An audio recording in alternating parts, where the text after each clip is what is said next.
Hello students, welcome to Geek Institute. तो ये हमारे एक्सेल सीरीज़ का सेकंड वीडियो है जिसमें हम लोग सम के फॉर्मूले का इस्तेमाल सीखने वाले हैं। तो यहाँ पे देखिए होता क्या है कि एक्सेल में ना हम लोग कैलकुलेशन परफॉर्म करने के लिए डिफरेंट टाइप के फंक्शंस का इस्तेमाल कर सकते हैं जो कि हमारे काम को बहुत ही ज़्यादा आसान बनाते हैं।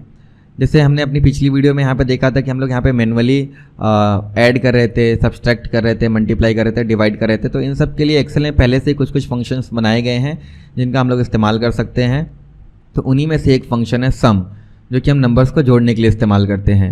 तो आज हम यही देखने वाले हैं कि ये जो सम का फंक्शन है एक्सेल में, उसे हम लोग फंक्शंस को फार्मूला बोलते हैं, तो उसका इस्तेमाल हम लोग कैसे कर सकते हैं। तो यहाँ पे ये पिछली वीडियो में हमने यहाँ पे ये एक शीट बनाया था जो कि बहुत ही बेसिक कैलकुलेशन करना मैंने आपको जैसे बताया था। तो इस वीडियो के लिए मैं यहाँ पे एक नया शीट बना लेता हूँ, यहाँ प्लस के आइकन पे नीचे क्लिक करके, और यहाँ पे मैं इसे थोड़ा सा जूम भी कर लेता हूँ। तो देखिए सबसे पहले मैं यहाँ पे सीरियल नंबर लिख ले रहा हूँ, सीरियल नंबर। इसके बाद आइटम नेम्स लिख लेते हैं हम लोग, फिर इसके बाद प्राइस लिख लेते हैं, और यहाँ पे मैं क्वांटिटी लिख लेता हूँ, QTY शॉर्ट फॉर्म, और यहाँ पे अमाउंट लिख लेते हैं हम लोग। अब यहाँ पे ध्यान देने वाली बात क्या है कि ये जो आइटम नेम्स हैं ये तो पूरा लिखा हुआ है यहाँ पे, बट ये आ नहीं रहा है। यहाँ पे देखिए फार्मूला बार में आप देख सकते हैं ये इसका पूरा जो लेटर है ये नहीं आ रहा है यहाँ पे। तो आप यहाँ पे डबल क्लिक करके इसका जो विड्थ है वो ऑटो फिट कर सकते हैं, या फिर आप चाहें तो क्या कर सकते हैं, इसको मैनुअली ही क्लिक करके ऐसे ड्रैग करके इसका विड्थ सेट कर सकते हैं। या फिर इसका अगला मेथड क्या है इसको फिक्स करने का, आपको यहाँ फॉर्मेट पे जाना है, ऑटो फिट कॉलम विड्थ करना है, जिससे कि क्या हो जाएगा, ये ऑटो फिट हो जाएगा। अब आपको यहाँ पे सीरियल नंबर टाइप करना है। तो सीरियल नंबर हम लोग कैसे टाइप करेंगे, 1 2 3 4 5। अगर हमें 1000 तक टाइप करना है तो काफ़ी ज़्यादा समय लगेगा इसमें।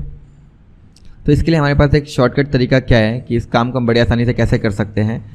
तो मैंने यहाँ पे 1 लिख रखा है और 2 लिख रखा है, इनके बीच में डिफरेंस 1 का है और हमें सारे सीरियल नंबर 1 के डिफरेंस पे चाहिए। तो हमें इसको सेलेक्ट करना है, फिर यहाँ पे इस पतले वाले प्लस से इसे ऐसे ड्रैग करके हम लोग नीचे की तरफ खींच सकते हैं, जिससे क्या होगा, ये नंबर इसमें ऑटोमेटिक सीरीज़ में फिल हो जाएंगे।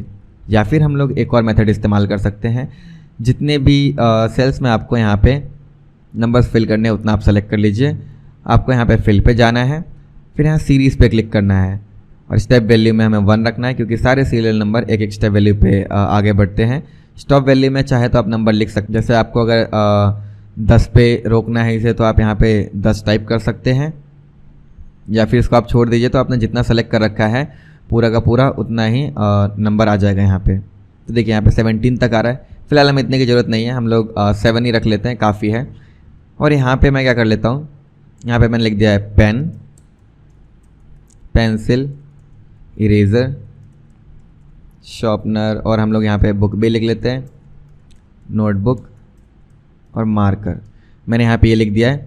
अब यहाँ पे हमें प्राइस ऐड करना है कि एक पेन की कीमत कितनी है, तो 5, पेंसिल का भी 5, इरेज़र 5 और शार्पनर भी 5।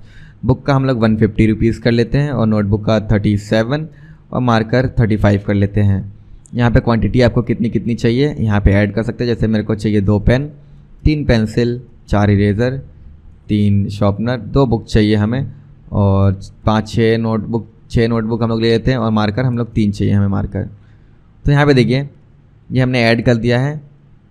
इसके बाद ये देखिए जो प्राइस है इसको अगर हमें यहाँ पे रुपये का सिंबल लगाना हो तो हम कैसे लगा सकते हैं। तो मैंने इसको सेलेक्ट कर लिया है, यहाँ अकाउंटिंग नंबर फॉर्मेट पे हमें क्लिक करना है और यहाँ से इंग्लिश इंडिया सेलेक्ट कर लेना है।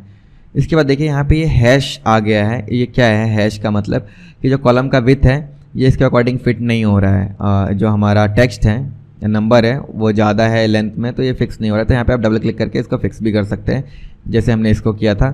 ये डेसिमल के बाद जो डिजिट्स दिख रहे हैं आपको, यहाँ से हम लोग कम कर सकते हैं, और यहाँ से हम लोग इंक्रीज़ कर सकते हैं, इंक्रीज डेसिमल से। अमाउंट निकालना हमें, तो एक पेन की कीमत 5 है तो 2 की कितनी होगी, 10। हमें यहाँ पे मल्टीप्लाई करना है, तो मैंने इक्वल टू का सिंबल प्रेस किया यहाँ पे फिर से, और 5 को सेलेक्ट किया। फिर यहाँ से हम लोग मल्टीप्लाई कर लेंगे 2 को यहाँ पे, और फिर एंटर प्रेस करेंगे। और हमने पिछली वीडियो में देखा था कि अगर सेम ही कैलकुलेशन हमें सभी जगह पे परफॉर्म करना हो तो हम फिल डाउन इस्तेमाल कर सकते हैं, या फिर इसको ऐसे ड्रैग करके नीचे की तरफ ला सकते हैं। अब देखिए यहाँ पे भी हैश आ रहा है, तो यहाँ पे डबल क्लिक करके इसको फिक्स कर लेते हैं। यहाँ पे हमें अगर ग्रैंड टोटल निकालना है जिसमें कि हम लोग अपना सम का फॉर्मूला इस्तेमाल करेंगे, तो सबसे पहले हमें इन सभी को मर्ज करना होगा। तो यहाँ से मैं मर्ज कर लेता हूँ, मर्ज एंड सेंटर, जिससे ये सभी सेल्स एक बन जाएंगे। मैंने यहाँ पे लिख लिया ग्रैंड टोटल।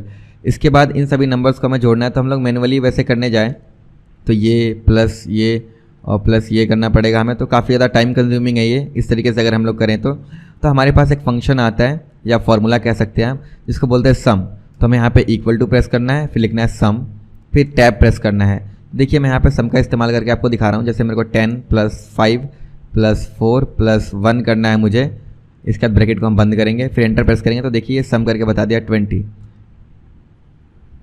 और यहाँ पे क्या होता है कि जैसे आप एक सेल सेलेक्ट कर रहे हैं तो यहाँ पे सिंपली सेल भी आप बता सकते हैं सम के फॉर्मूले के अंदर, या फिर आप चाहें तो एक से अधिक जब सेल सेलेक्ट करते हैं तो इसको बोलते हैं रेंज। तो आप इस रेंज को ही बता सकते हैं सम के फॉर्मूले के अंदर। जैसे हम लोग यहाँ पे रेंज बताने वाले हैं इसे, तो मैंने लिखा इक्वल टू सम, फिर हमें टैब प्रेस करना है अपने कीबोर्ड से, या फिर आप चाहे तो यहाँ पे डबल क्लिक कर सकते हैं माउस से। फिर इन सभी नंबर्स को सेलेक्ट करना है, ब्रैकेट को बंद करना है और एंटर प्रेस करना है। तो ये सभी नंबर्स जुड़ करके आ गए हमारे पास। और एक खास बात क्या है, जैसे यहाँ से आप कुछ भी चेंज करते हैं, जैसे मैं क्वांटिटी चेंज कर रहा हूँ, देखिए हमारे पास सारे के सारे प्राइजेस भी चेंज हो जाएंगे जो भी इससे एसोसिएटेड होंगे। जैसे ये चेंज हो गया है। अब थोड़ा सा हम अपने टेबल को फॉर्मेट कर लेते हैं। तो सबसे पहले मैं इसे सेंटर में ले आता हूँ और यहाँ पे हमें अपने बुक स्टोर का नाम भी ऐड करना है। तो ऊपर हमें रॉ चाहिए, तो मैं यहाँ पे इंसर्ट पे जाऊँगा और मैं यहाँ से 2 रॉ इंसर्ट कर लेता हूँ, जैसे एक और ये सेकेंड रॉ। फिर इन दोनों रॉ को मुझे मर्ज कर लेना है और बुक स्टोर रख देते हैं हम लोग गीक बुक स्टोर। मैंने गीक बुक स्टोर इसका नाम रख दिया है। इसको हम लोग यहाँ से अलाइनमेंट में सेंटर कर लेते हैं। फ़ॉन्ट साइज़ थोड़ा सा इंक्रीज़ कर लेते हैं, इतना काफ़ी रहेगा मेरे ख्याल से। और टेक्स्ट का कलर हम लोग वाइट कर लेते हैं और बैकग्राउंड का कलर कुछ डार्क सा लगा देते हैं ताकि बढ़िया सा दिखाई दे। टेक्स्ट को बोल्ड भी कर लेते हैं। इन सभी पे हमें बॉर्डर अप्लाई करना है, तो हम लोग बॉर्डर भी अप्लाई कर लेते हैं यहाँ से, ऑल बॉर्डर। और ये जो हमारा ये कॉलम का जो हेडिंग है, इसको भी हम लोग बोल्ड कर लेते हैं यहाँ से। और इस पर भी हम लोग कोई एक सिंपल सा कोई कलर अप्लाई कर देते हैं, जैसे ये। और ये ग्रैंड टोटल है हमारा, इसको भी हम लोग बोल्ड कर ले रहे हैं यहाँ से। और इसके बाद क्या करना है हमें, इसमें भी कुछ कुछ कलर अप्लाई कर देते हैं हम लोग। जैसे मैंने यहाँ पे ये अप्लाई कर दिया है और इस पर भी टोटल जो हमारा अमाउंट आ रहा है, इस पर भी हम लोग कोई कलर ऐसे अप्लाई कर सकते हैं। तो कोई भी कलर हम लोग अप्लाई कर सकते हैं। तो मैंने यहाँ से कलर यहाँ से पिक कर लिया है। तो इस तरीके से हम लोग सम के फॉर्मूले का इस्तेमाल करते हैं। और यहाँ पे फार्मूला बार पे आपको दिख भी रहा है कि आपने यहाँ पे सम के फॉर्मूले का इस्तेमाल किया है। और यहाँ पे हमने रेंज ले रखा है E4 से E10। E4 से E10 का मतलब क्या है, देखिए ये वाला जो हमारा सेल है इसका नाम है E4 और हमने इसको यहाँ से यहाँ तक सेलेक्ट किया है। तो ये सेल जो है E4 से लेकर के ये E10 लास्ट वाला है। तो इस तरीके से हम लोग रेंज भी बता सकते हैं सम के फॉर्मूले में।